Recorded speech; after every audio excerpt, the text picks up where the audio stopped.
शुक्रवारी महसूल मंत्री चंद्रशेखर बावनकुळे यांनी बच्चू कडू यांची भेट घेऊन त्यांच्यासोबत चर्चा केली। मात्र बच्चू कडू आणि बावनकुळेंमधील चर्चा फिसकटलेली आहे। त्यामुळे बच्चू कडू त्यांच्या अन्नत्याग आंदोलनावर ठाम आहेत। दरम्यान आज कार्यकर्त्यांसोबत आणि पाठिंबा देणाऱ्या संघटनांसोबत चर्चा करून निर्णय घेऊ असं बच्चू कडू यांनी म्हटलंय।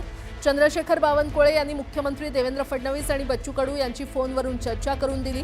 कर्जमाफी संदर्भात समिती स्थापन करण्याची सरकारची भूमिका आहे, तर लेखी आश्वासनाशिवाय माघार नाही अशी भूमिका बच्चू कडू यांनी घेतली आहे। त्यामुळे आता आज बच्चू कडू नेमका काय निर्णय घेणार हे पाहावं लागणार आहे। माननीय मुख्यमंत्री साहेब यांच्यासोबत बोलणं झालं आणि आता बावनकुळे साहेबांसोबत पण चर्चा झाली। हा निर्णय तुमच्या समोर ठेवतो। एक तर दिव्यांगाचं जे पेन्शन आहे 6,000 आपण मागणी केली आहे, त्या संदर्भात येत्या पुरवणी मागण्यामध्ये ते पेन्शन वाढवल्या जाईल, त्याची तरतूद केल्या जाईल, हे कबूल केलं दिव्यांगाच्या बाबतीत। आणि दुसरं असं का कर्जमाफीचे म्हणजे आपण सगळ्या 17 मागणीवर इथं आता चर्चा करू नये। बाकी 17 मागणीच्या बाबतीत बावनकुळेजी किंवा CM साहेब बैठक घेईल, ते पण त्यांनी सांगितलं आहे।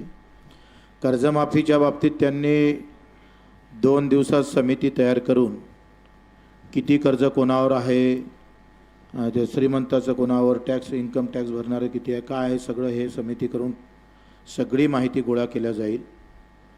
आणि त्या समितीचा अहवाल आल्यानंतर मग कर्जमाफी केल्या जाईल।